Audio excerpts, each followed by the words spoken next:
L'épopée des vendeurs. William Ruto, vendeur de poulet au Kenya, candidat élu à l'élection présidentielle. Adama Bictogo, vendeur d'oignons, candidat à l'élection présidentielle de 2025. La Cour suprême du Kenya a confirmé lundi la victoire de William Ruto à la présidentielle du 9 août, mettant fin à des semaines d'incertitude politique.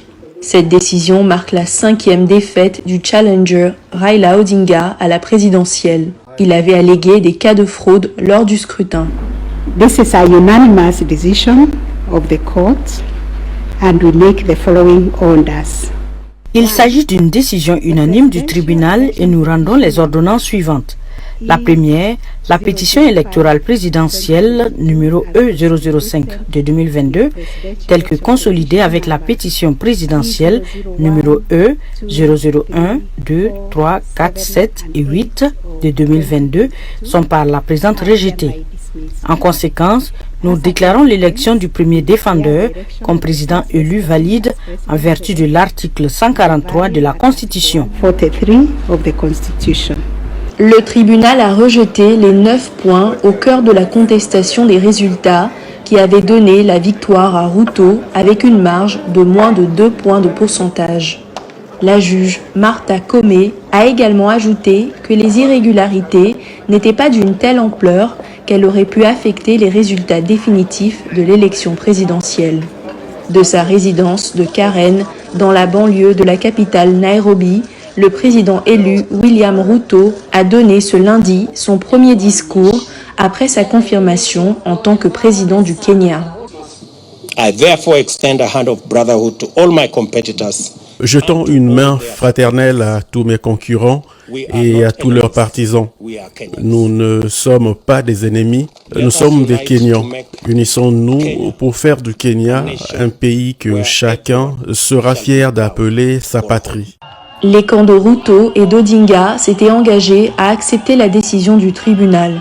Ruto, le vice-président sortant de 55 ans, se prépare à prendre ses fonctions de chef de l'État le 13 septembre. Adama Bictogo, le vendeur d'oignons, a trouvé le modèle parfait. En effet, depuis un moment, suite à ce qu'il appelle le harcèlement de Chris Yapi, le Botchaman national est à la recherche d'une parade incontestable pour justifier son ambition présidentielle.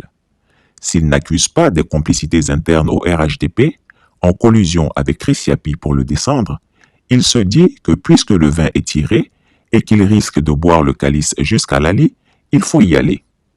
Quelle ne fut donc sa joie quand par pur hasard, il tomba sur un article de la BBC au sujet de William Ruto, nouveau président élu du Kenya. L'article intitulé « De vendeur de poulet à président de la République » a revigoré le fourbe qui a vu en même temps une trajectoire similaire à la sienne. Adama Bictogo, de vendeur d'oignons à président de la République.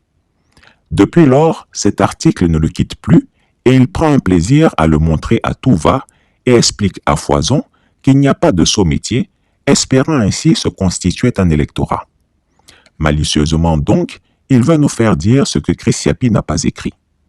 Je le répète, Chris Yapi ne reproche pas à Adama Bictogo de ne pas avoir décroché le baccalauréat. Bien au contraire, il faut avoir de l'admiration pour les autodidactes et self-made men. Pierre Bérégovoy, avec un CAP d'ajusteur et de dessinateur industriel, a été Premier ministre de France.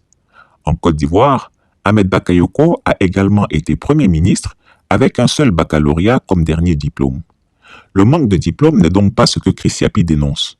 En revanche, ce qui est inacceptable, c'est de mentir sur ses diplômes. C'est de commettre le délit de faussaire et de fraude au diplôme. Là est donc mon combat sur le mensonge public d'élites politiques dans une Côte d'Ivoire en pleine déliquescence des valeurs éducatives et sociales. En tout cas, Adama Bictogo croit à tort que William Ruto est son modèle. C'est faux car ce dernier n'a pas menti sur ses diplômes.